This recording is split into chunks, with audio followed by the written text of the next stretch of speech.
Son Excellence, Monsieur Fouché, ministre de la Police. Le bruissement des voix décroît et les regards se tendent vers le plus haï, le plus décrié, le plus craint des conseillers de Napoléon. Il entre et, modeste sous son magnifique habit de velours écarlate, semblant glisser sur le parquet, vient s'incliner devant Joséphine. L'impératrice qui joue au tric-trac avec Cambacérès lève la tête à demi.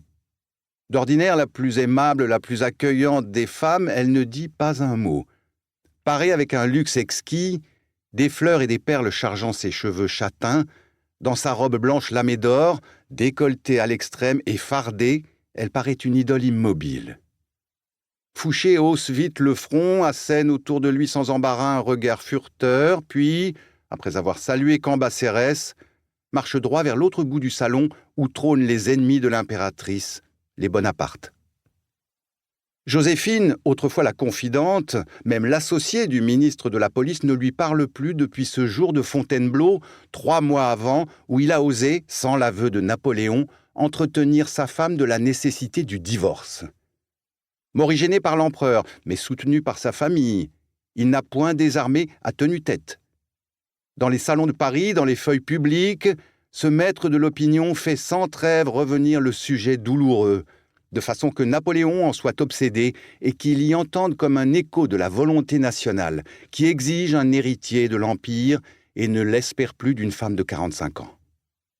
Machinalement, l'impératrice se remet à jouer et les conversations reprennent, tandis que Fouché multiplie ses grâces sèches près de Madame Laetitia, mère de l'empereur, du cardinal Fesch, de Caroline Murat et de celle qui, hier encore la simple Madame Bonaparte, s'appelle aujourd'hui la reine de Naples. La princesse Borghese n'est point là, elle doit venir, mais à son ordinaire, la charmante sœur de Napoléon est en retard.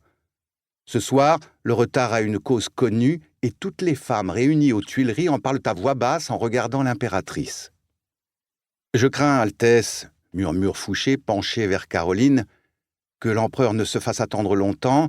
Il a mandé Clark et par surcroît, il lui est arrivé des nouvelles d'Espagne. »« Fort bien, » dit en riant Fontane, président du corps législatif, « nous aurons encore, je le vois, des discours à prononcer, et le gouverneur de Paris, ajoute-t-il à l'adresse de sa voisine, la générale Junot, pourra pendre de nouveaux drapeaux aux voûtes des Invalides. »« Que pensez-vous donc, mon cher ?» fait vivement Fouché.